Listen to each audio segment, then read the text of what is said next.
Hello everybody, Denny with Simple Sluice Prospecting Equipment. I wanted to take a moment to introduce myself and my product line, Simple Sluice Prospecting Equipment. Primarily what I offer is sluice boxes and sluice box accessories. However, I do plan on teaming up with an OEM or two and offering specialized panning kits and things like that, but not quite there yet. But what I wanted to do is just kind of give you a little bit of my backstory, show you how I landed on what I landed on, and show off a little bit of my product. The sales lately have been good, and so unfortunately I only have a few sluice boxes to show you. I'm in the middle of making some, and you'll get to see those. So what my experience with sluice boxes, I started prospecting about 20 years ago, and I was pretty well dissatisfied with a lot of what was on the market, and I felt like either they were lacking in one way or the other, or they had too much hardware to have to deal with to do a clean out, or they took too long to do a clean out, or they weren't comfortable to carry. So I took it upon myself to build what I felt was a strong, simple, and effective sluice box. And so you can see my first two boxes that I ever made right behind me there. So those are, there have been mild changes made since those, but they were good changes. Those, I absolutely love them. My dad and I take them out. They're very effective at what they do, and I plan on never getting rid of those. So we'll go back. I'm gonna move you around. Sorry about that, guys. Terrible cameramanship here. So what we're looking at is 6 by 24, and this is a current offering. I have made no changes since this iteration. And what we're looking at is a one-piece chassis that is made from 14 gauge aluminum that's 63 thousandths thick.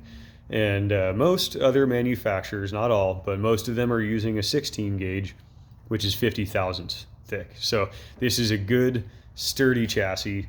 The transition plate is made from 18 gauge, so it's quite a bit thinner, but there's a good reason for that. I noticed that when I use a thicker plate, like the ones that were up on the wall, it created pretty big eddies along that edge, and I didn't like the way that the material would flow over that transition plate. So I made a thinner transition plate with a beveled front edge. You can see the F on the front. That stands for front. So what this does is it allows that material to flow over a lot more smoothly, and you don't get nearly as much buildup in the front. And so when you get buildup in the front here, it messes up the flow going down into the sluice mat, and you lose some of your effectiveness. So that's why the thinner material, and you'll notice that we have two bends here. This one is 3/4 of an inch from the leading edge to the bend. This one is 1/2 inch. And so I give it bends on both the leading and trailing edge to give this strength and to hold the mat down, obviously. I have a single carriage bolt that is pressed into this plate. So when you undo the single wing nut on the bottom, you don't have to worry about losing the fastener because it's pressed into that plate and you're not getting it out. You could if you really wanted to.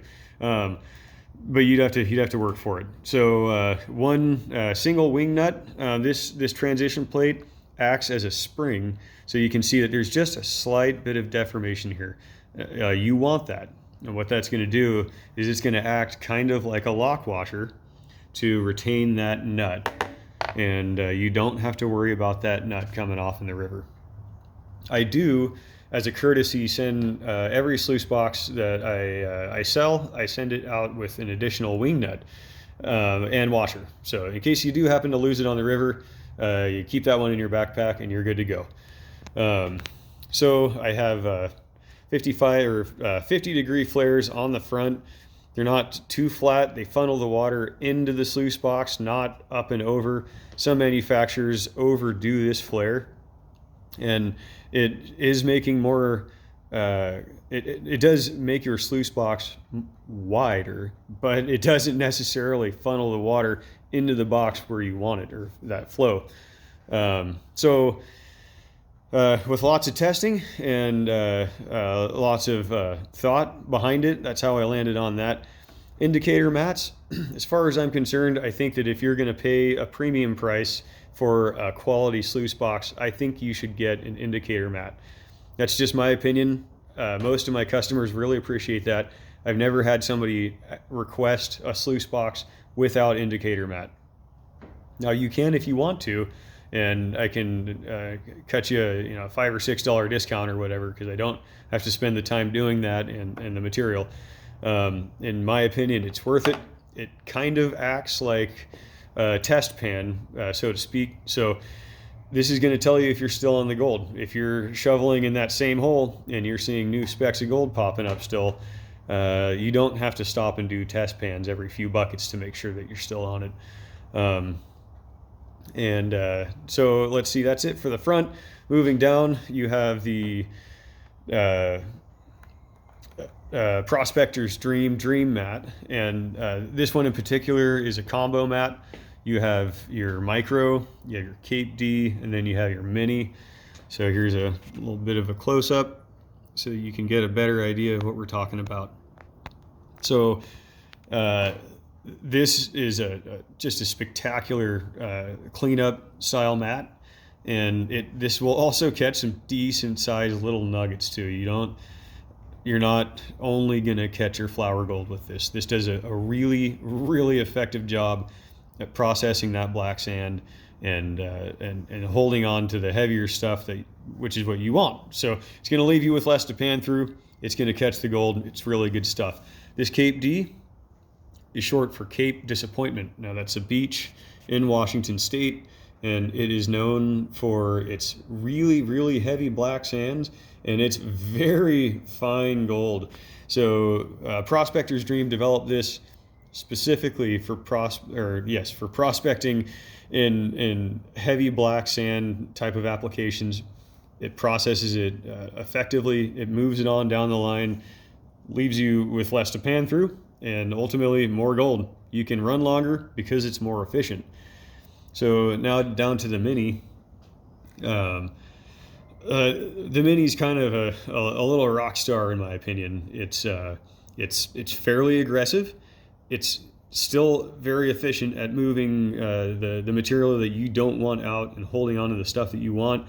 This mini, despite its name, it will catch some pretty darn big gold. It's very impressive mat. So you can see here on this 6x46 that I'm going to discontinue offering this. It hasn't been very popular. That mini mat, this sluice makes a pretty darn aggressive river sluice. And I'm going to actually keep this one for myself rather than selling it for a discount, because personally I really like it. I think it's a fantastic option as far as you can swap in and out whatever mats that you want. You can turn this into a cleanup sluice. You can have it like I have it right now, which was a darn good aggressive river sluice. You can feed this thing many buckets before needing to do a clean out. So, but since there's no interest and I don't want to have a bunch of these sitting on the shelf, I am going to discontinue that. My biggest, I guess, product mover has been the 6x24 and the 8x32 and the 8x46. And those are very highly praised by my customers. And since that seems to be what's moving, I'm going to focus my time and efforts on those and better streamlining my manufacturing process so that I can be more efficient. Any sluice box over a 6x24 is going to come standard with a carrying handle. So you're starting to get into that 5 to 6 to upwards of 11 pounds depending on what sluice box you purchase. And I have owned sluice boxes that weighed in that 5 to 7 pound range, and when you're on a hike, you get tired of holding it by the side of the chassis. It's nice to have a handle.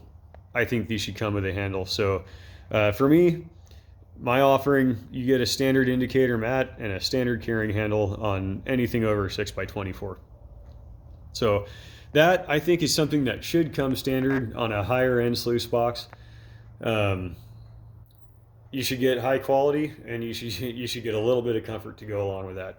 So I take the time to deburr all edges. If you're not familiar with deburring, what it is I take an abrasive wheel and I run it along every edge of every box, and I get rid of that sharp edge so that you or your kid or your wife don't end up cutting themselves on it while handling it. Every corner gets radiused again to keep people from hurting themselves, and I take special care to each sluice box to match this transition plate to the inside of the box to make sure that there is good, even adhesion all the way around. Every sluice box is made by me by hand with care, and if there's a flaw, I'll discount it. So like for instance right there, I hit it with my abrasive wheel. That right there's a $20 discount, or I won't sell it. I'll give it to a friend or whatever. But I take great care. I put a lot of thought into to what I have going on here, and I want my customers to have the best. I want them to have the strongest, most efficient, and easy to clean out box on the market. So that's what we have here with Simple Sluice. So you can see these chassis are just about to get their indicator mats silicone down. I let the silicone cure for 24 to 48 hours depending on what ambient temperature is. But these boxes are just about done. Transition plates are all made, ready to go in.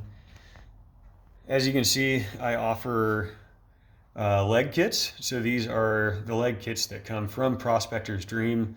I offer power heads or crash boxes or whatever you want to call. So if you want to turn one of these into a recirculating box, or almost kind of like a little high banker, poor man's high banker, if you will, you can do that. So these crash boxes are pretty affordable. Leg kits are pretty affordable too. I can't remember the prices of those right off the top of my head. The leg kits are $78. So that's including shipping and everything. And so that's pretty much it for my introduction to the box today, and myself as well. So thank you very much for watching. If you decide to buy a Simple Sluice sluice box, thank you very much. I wish you the best out in the woods, on the river. Be safe. Heavy pans. Cheers. Take good care. We'll catch you on the next video.